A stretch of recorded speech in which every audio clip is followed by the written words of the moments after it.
Hayag man sa lahat ang ginawang pagrebelde ng batang si Gusion, ngunit handang takpan ito ni Aemon dala na rin sa kanyang malaking pagmamahal sa kanyang nakakabatang kapatid. Kaya ating alamin ang naging buhay niya sa kastilyo ng Aberlen. I've never told him this, but I do see a bright future in Gusion. Sa kastilyo ng Aberlen, nagkaroon ng isang malakas na iyak galing sa isang batang sanggol. Ang pag-iyak na ito ay ang siyang sumira sa katahimikan ng buong lugar. Masasabi na yun na ang panahong pinakahihintay na kung saan ipinanganak na ang batang tagapagmana.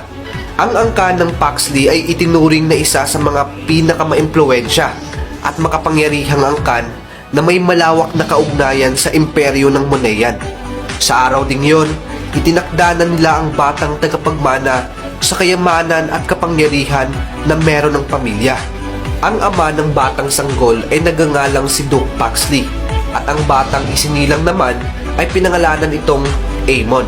Di nagtagal, nasundan pa ito na gumawa sa kanya bilang isang panganay. Ngunit si Aemon na itinuring na panganay at tagapagmana, sumailalim siya sa napakahigpit na pagtrato at pagdidisiplina.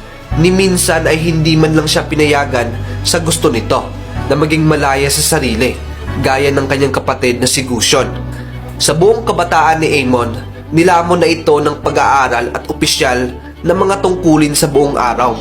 Habang lumalaki si Aemon, hindi lang niya natutunan ang mga bagay na kinakailangan bilang isang maharlika, kundi tinuruan pa siya ng kanyang ama ng isang lihim na kapangyarihang sikretong ipinasa sa mga panganay. Ang lihim na spell na ito ay isang malademonyo. Nagkakaroon ng walang awang pagpatay kung sakaling gagamitin ito. Nung nalaman ni Aemon ang bagay na to, nagdulot ito ng malaking pagkaalinlangan sa kanyang sarili dahil sa hindi ito tumutugma sa kagalang-galang na kasaysayan ng mga angkan ng Paxley. Dahil sa natuklasan niya, nagkaroon ito ng interes at sinubukan niyang basahin at ungkatin ang kasaysayan ng kanilang angkan.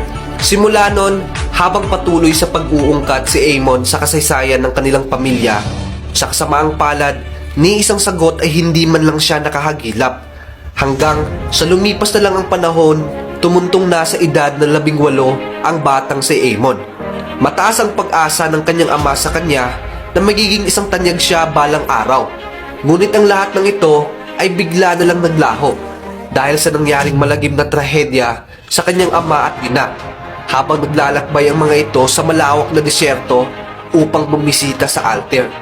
Malakas na bagyong buhangin ang bumanat sa kanila na naging sanhi ng